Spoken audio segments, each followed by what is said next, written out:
사고 현장에서 오늘 오전 실종자 1명이 발견이 됐습니다. 하지만 아직 구조하지는 못한 상황입니다.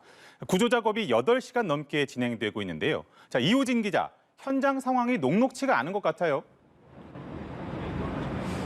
네, 그렇습니다. 광주 아파트 붕괴 사고 현장에 나와 있는데요. 말씀하신 것처럼 오늘 오전 실종자 1명이 발견됐습니다. 하지만 안타깝게도 구조 작업은 지연되고 있습니다. 제 뒤로 중장비들이 움직이는 모습이 보이실 텐데요. 실종자가 매몰된 장소로 접근하기 위해 쌓여있는 잔해물을 치우고 진입로를 확보하는 중입니다. 실종자가 발견된 건 오늘 오전 11시 14분쯤입니다. 실종자의 생사와 신원은 아직 확인되지 않았습니다. 발견 지점은 지하 1층으로 내려가는 계단 난간 부근으로 알려졌습니다.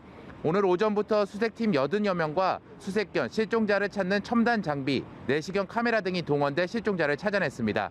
첨단 장비를 활용해 실종자의 위치는 파악했지만 실종자를 구조해 나오기 위한 인력은 접근이 어려운 상황입니다. 현재 소방당국의 야간 수색 작업이 이뤄지고 있는데요. 하지만 실종자가 매몰된 장소에 잔해물이 많이 쌓여 있고 장비 진입이 어려워 실종자 구조까지 걸리는 시간은 더 걸릴 것으로 예상됩니다. 이와 더불어 다른 실종자 5명을 찾기 위해 외부 수색 준비 작업도 계속되고 있습니다. 수색팀은 무인 굴삭기 등을 통해 지상에 쌓인 잔해를 제거하는 작업을 진행한다는 계획입니다. 쓰러질 가능성이 있는 타워 크레인 해체를 하기 위한 작업도 진행됩니다.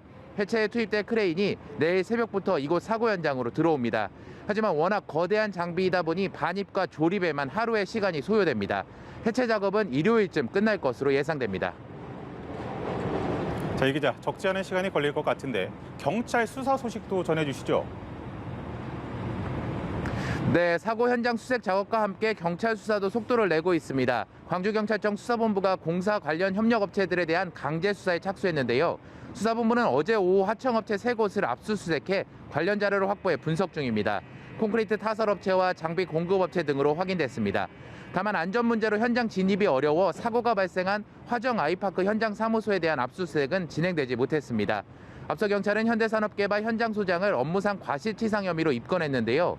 경찰이 수사에 속도를 내는 만큼 추가 입건과 압수수색 가능성도 점쳐지고 있습니다. 지금까지 광주 아파트 붕괴 사고 현장에서 연합뉴스 TV 이호진입니다.